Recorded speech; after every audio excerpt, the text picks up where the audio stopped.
Então, o que é que vamos aqui falar? Então, vamos começar por falar o que é poupança. Então, quando falamos em poupança, do que é que falamos? Poupança, ou no fundo o aforro, não é mais do que o rendimento que não é gasto ou consumido num determinado período, não é? E quando falamos em finanças pessoais, nós falamos de aquilo que nós temos as nossas receitas, nós temos as nossas despesas, portanto, a diferença positiva, não queremos negativa, não é? A diferença positiva é a poupança. E agora aqui a questão que se coloca, não é? É o que é que fazemos com ela. E só para dar aqui um bocadinho um enquadramento, não é? Quando ouviram recentemente a saírem dados do INE, do Instituto Nacional de Estatística, que vai indicar que a taxa de poupança das famílias aumentou agora na pandemia, aumentou no segundo trimestre para 10,6%.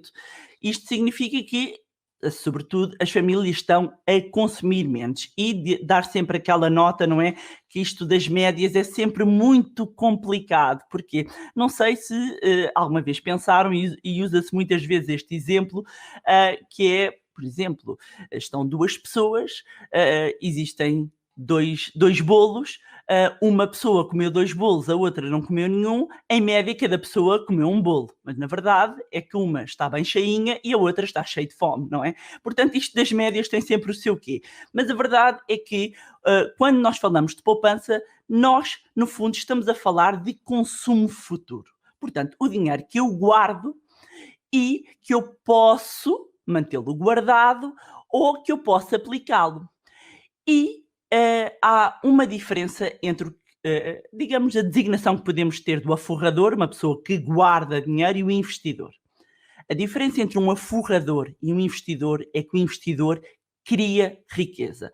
O aforrador vê o seu dinheiro ser comido pela inflação.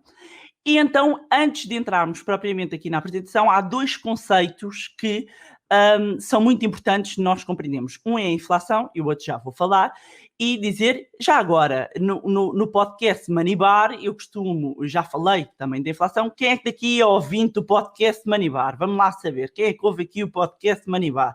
Acusem-se, quem é que daqui ouve o podcast? Como agora uma ouvinte acabou de batizar o Money Bar de podcast, e eu confesso que gostei.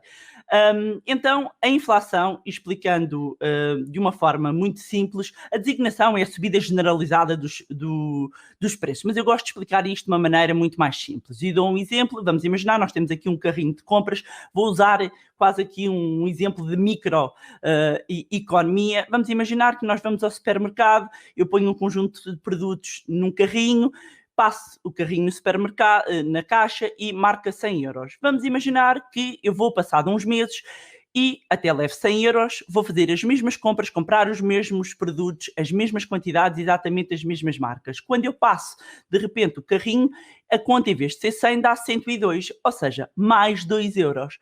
Neste caso, e obviamente, volto a dizer, é um pequeno exemplo só para se compreender o conceito. Neste caso, estaríamos a falar aqui de um aumento deste cabaz de preço de 2%. O que é que significa isto? Que teríamos duas opções. Se só tínhamos 100 euros ou alguém nos emprestava 2 euros para conseguirmos levar para casa o resto das compras, ou então tínhamos de fazer o quê? Retirar coisas do carrinho. E com o que é que isto nos serve para nós pensarmos nas nossas finanças pessoais? Que a inflação é o que eu chamo um agente corrosivo do dinheiro, que vai fazendo com que ele perca valor. E significa que, neste caso, neste exemplo que eu dei do carrinho, que nós precisávamos de mais dinheiro para levar exatamente as mesmas coisas. E é este o efeito da inflação. E, portanto, ao longo do tempo, ou nós conseguimos ter sempre um aumento dos nossos rendimentos igual ou superior à inflação, ou então estamos a perder poder de compra. Porquê? Porque precisamos de mais dinheiro para comprar exatamente as mesmas coisas. Portanto, quando nós não assistimos a aumentos do nosso salário, nós estamos a perder poder de compra. Quando nós temos o dinheiro parado debaixo do colchão, já sabem que existe um hacker, eu tanto brinco isto com os meus filhos, depois olha, um hacker que eu lhe chamo um agente corrosivo que vai fazer com que o dinheiro perca o valor. Portanto, este é um ponto importante. Depois, outro ponto é o efeito de capitalização. Quem já ouviu falar dos juros compostos? Se calhar alguns, inclusivamente, já tomaram contacto com o efeito de capitalização, mas até porque aqui está associado o crescimento exponencial, mas depois não percebem que é esta magia que Einstein definiu como a 8ª maravilha do mundo, que permite que o nosso dinheiro cresça, é como que um fermento que vai aumentando aqui o poder, os retornos do nosso dinheiro. Porquê? Porque os juros são calculados sobre os juros. Eu tenho 100, vou dar um exemplo, eu tenho 100, tenho um rendimento de 10%. O que é que significa? Num juro simples, no final eu tenho 100, tenho juros de 10 euros, portanto tenho 110. O que acontece com o efeito de capitalização é que no segundo ano, em vez de ser sempre o juro incidir sobre o capital, vai incidir sobre o capital mais o juro. Ou seja, neste caso, no segundo ano, teríamos 110 e os 10% iriam incidir sobre os 110. Portanto, ao longo do tempo, e nós precisamos ter aqui o tempo a nosso favor, o nosso dinheiro vai aumentando. Estes são 2 conceitos muito importantes.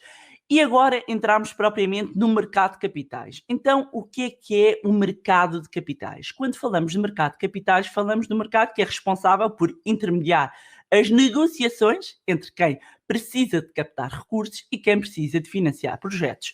Basicamente, o que é que acontece? Eu tenho uma empresa, pode ser uma empresa de sumos, pode ser uma empresa de colchões, o que for, e eu quero fazer crescer a minha empresa. E como é que eu posso? Eu preciso de construir uma nova fábrica, por exemplo.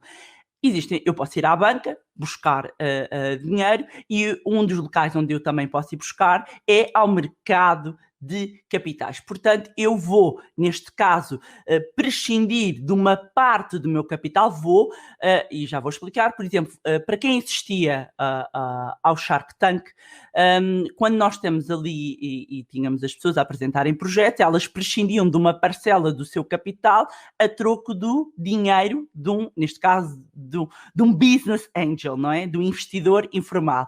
Quando nós fazemos no mercado de capitais, ou seja, na bolsa, nós estamos a distribuir esse capital para diferentes investidores. Portanto, espera aqui, ou seja, o que o mercado de capitais faz é um ponto de encontro que facilita a captação de recursos financeiros, não é? Para as atividades económicas e, por outro, oferece um retorno a quem procura investir o seu dinheiro. Ou seja, temos aqui 3 efeitos. Temos o efeito de poupar, enquanto complemento a outros produtos e aplicações de poupança, ou seja, eu tenho dinheiro, quero rentabilizar o meu dinheiro.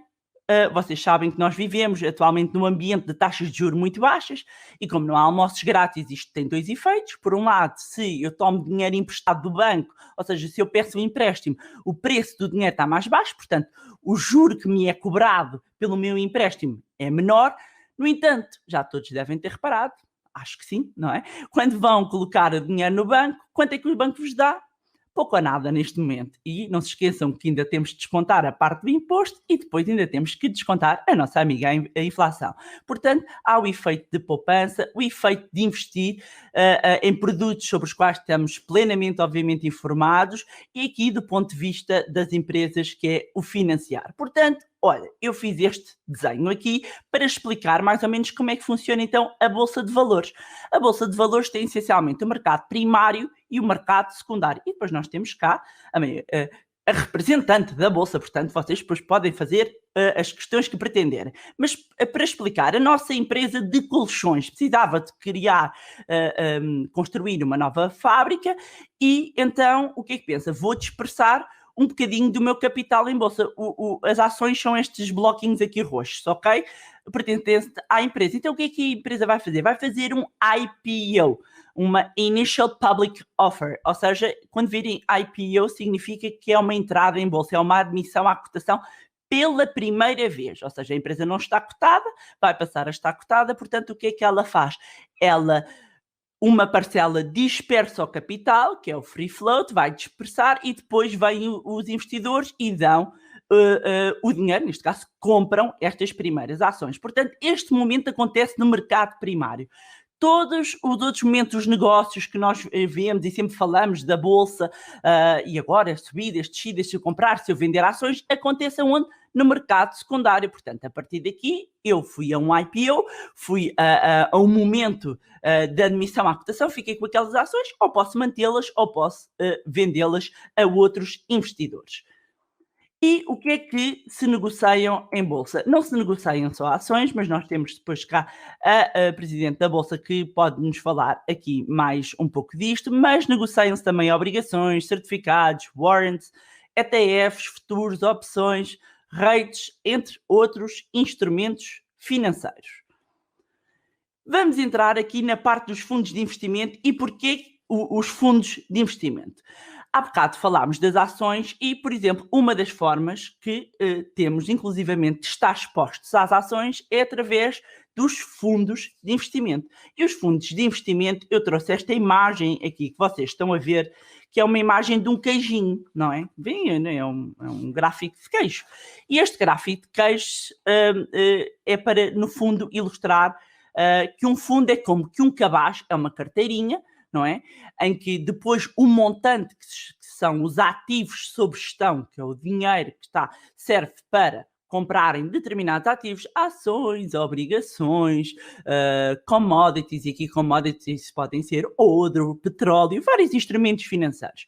E nós depois compramos aquelas fatiazinhas, estão a ver a mãozinha que está a pegar fatiazinhas, e as fatiazinhas são unidades de participação. E existem vários fundos. Vou passar aqui só alguns. Temos os fundos monetários ou tesouraria, temos fundos de obrigações, temos fundos de ações, fundos mistos, fundos flexíveis, fundos de fundos, fundos imobiliários, fundos de pensões. Olhem, há fundos para todas as carteiras, para todos os gostos, para todos os tipos de risco. Ok? Portanto, conseguimos encontrar nos fundos e todos estes exemplos de fundos são fundos de gestão ativa, ou seja, há gestores de fundos que fazem a escolha. E o que é isto? Só para dar um exemplo. Vamos imaginar que eu queria investir em ações de tecnologia, por exemplo, não é? E eu queria comprar só uma ação, só para terem uma noção, só uma ação da Amazon. Neste momento, e eu, como vocês não estão a ver, eu estou a ver aqui rapidamente como é que estão as ações da Amazon, enquanto vocês falam aqui. As ações da Amazon estão neste momento a cotar a 3.152 dólares. O que é que significa? Só para eu ter uma ação da Amazon, eu teria que ter isso. Mas vamos imaginar que eu gostava de estar exposta eu gostava de investir num fundo que tivesse uma exposição ao mercado de tecnologia. Ok? Ao mercado de tecnologia. E imaginem, para eu ter um cabaz das maiores tecnológicas, quanto dinheiro eu não tinha de ter para comprar pelo menos uma a uma. O que é que os fundos permitem? Os fundos permitem que os ativos que estão sob gestão adquirem esses ativos e depois nós compramos pequenas fatias, o que permite baixar aqui o custo de entrada. Depois, chamar a atenção aqui também de um ponto importante, que são a IFI. O que é a IFI? É uma ficha com as informações fundamentais destinadas aos investidores. E aqui nós temos um documento onde vai encontrar informação sobre o fundo, nomeadamente os objetivos, política de investimento, atenção, custos e encargos, o perfil de risco e a remuneração e outras informações. Portanto, acima de tudo, é muito importante que não se invista em nada que não se compreenda e que não se conheça.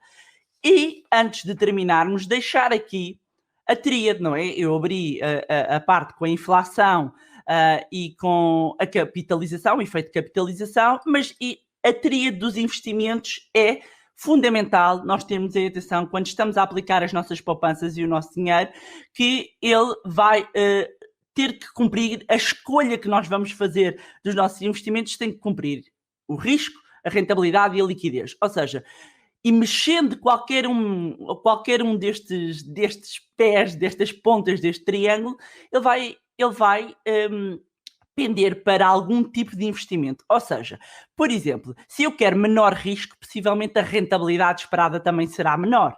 Se eu quero um ativo com muita liquidez, e liquidez entenda-se por transformar em dinheiro rapidamente, significa que se eu quero muita liquidez e pouco risco, a rentabilidade será menor. Se eu quero muita liquidez e elevado risco, a rentabilidade também. Percebem? Portanto, esta tríade vai mexendo conforme aquilo que eu pretenda, ok? Portanto, pensamentos finais, porque eu estava-vos a dizer, calma que isto ainda não acabou a minha parte, mas pensamentos finais, que é muito importante avaliarmos o nosso perfil de investidor. E aqui, essencialmente, divide-se entre o perfil conservador, o perfil moderado e agressivo ou dinâmico. É muito importante que conheça qual é que é a sua aversão ao risco, qual é a sua tolerância à perda de capital. Porque o que acabamos muitas vezes por perceber é que, às vezes, as pessoas estão a aplicar o seu capital com base na dica de um amigo que tem um perfil completamente diferente, tem objetivos completamente diferentes dos meus. Portanto, é fundamental avaliar o perfil de investidor, definir os seus próprios objetivos, lá está, porque os meus objetivos não são iguais aos das pessoas da minha equipa, não são iguais aos vossos, aplicar apenas peço desculpa pela gralha, o seu dinheiro nos ativos que conhece e compreende, olhar para o longo prazo e aqui o efeito de capitalização, nós precisamos de o tempo a trabalhar para nós e por vezes nós queremos as pessoas beneficiarem dos juros compostos, mas querem beneficiar dos juros compostos ao final de 2 anos e quando o efeito de capitalização, o crescimento exponencial vai sendo feito à medida que o tempo passa, ou seja, quanto mais longo prazo, maior o efeito de capitalização. Pois mantenha a consistência aqui da poupança e invista na sua literacia financeira. Porque eu gosto muito desta frase de Benjamin Franklin que diz que um investimento em conhecimento paga sempre os melhores juros.